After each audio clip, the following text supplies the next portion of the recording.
All right.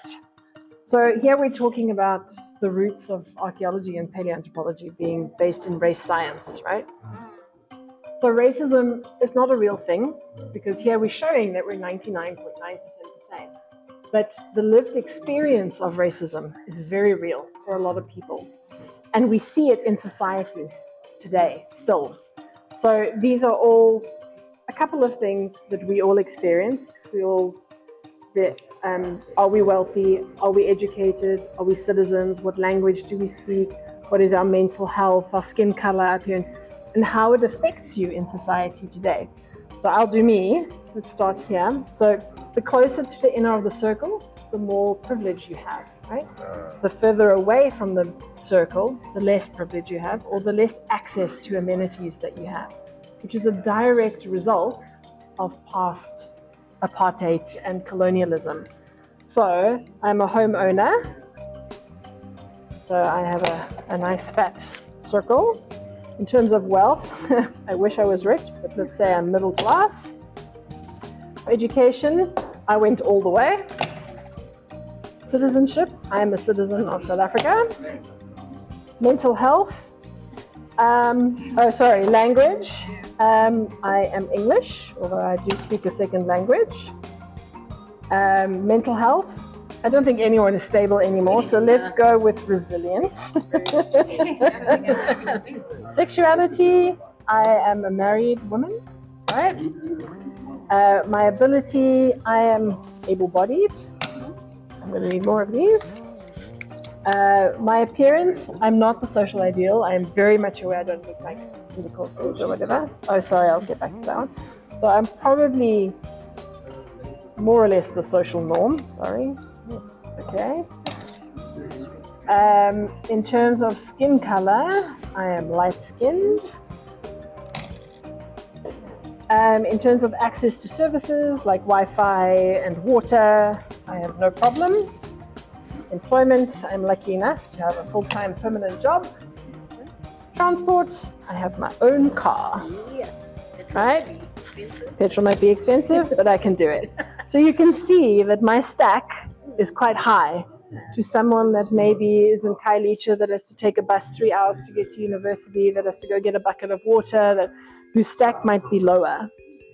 And what we're trying to show here is that the higher stack doesn't make you better than anyone else. It just means that you had more social privilege. All right. You live in large. I'm living large.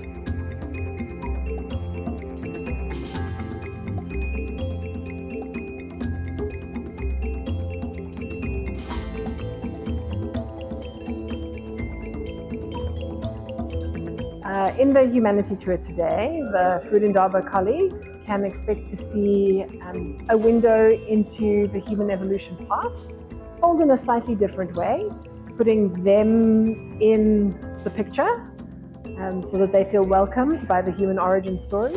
And then they'll get to go back in time, looking at food use and productivity over millions of years and how we've evolved as a species using food to survive.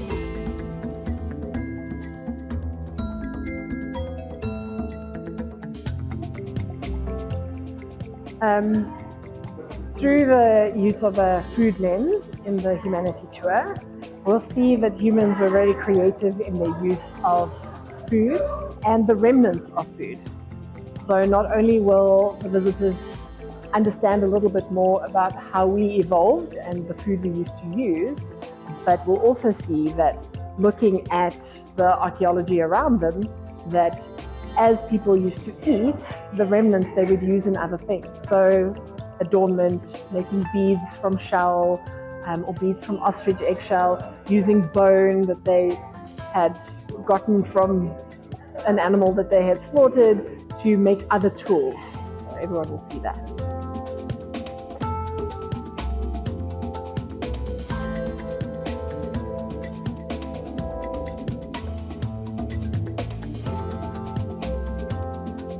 It's important for us to understand the rich record of our origins and our origin story, because history tends to repeat itself, and we have a a legacy of paleoanthropological and archaeological study where we have a colonial past. And these disciplines were focused on those principles back then. So people have shied away from understanding human origins and their past and their ancestral past because they didn't like that legacy history. So in the Humanity exhibition, we're telling the story very differently.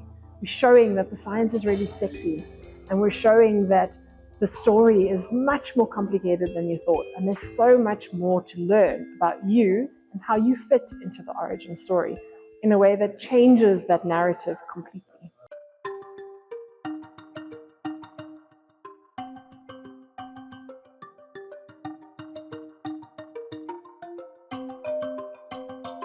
So this exhibition has been much more than what I anticipated to be on indigenous food.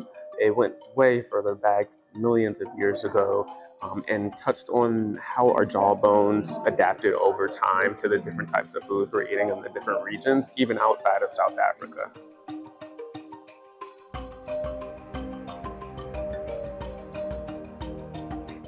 So I think today was a really beautiful reminder of our history and our ancestry and the diversity that we have, but yet a huge kind of chance of actually seeing how we all are the same in essence. And I think my favorite part, there were multiple, but I think just in terms of how people kind of see themselves in this ancient DNA. And I found out a tidbit about myself that I didn't know, and this is about my teeth. So I always kind of thought that I have weird teeth, but I found out that it's because of my genetic connection to the Khoi and the San people. So that's very exciting for me. Yeah, no, tomorrow we have another food tour, and it's going to be in Langa Township. It's the oldest township in South Africa, so there's quite a lot of heritage, history, and culture there. And so we're going to be really exploring Langa through the lens of its history, through its people, and of course its food, just as it's food in Indaba. So please look out for that tomorrow.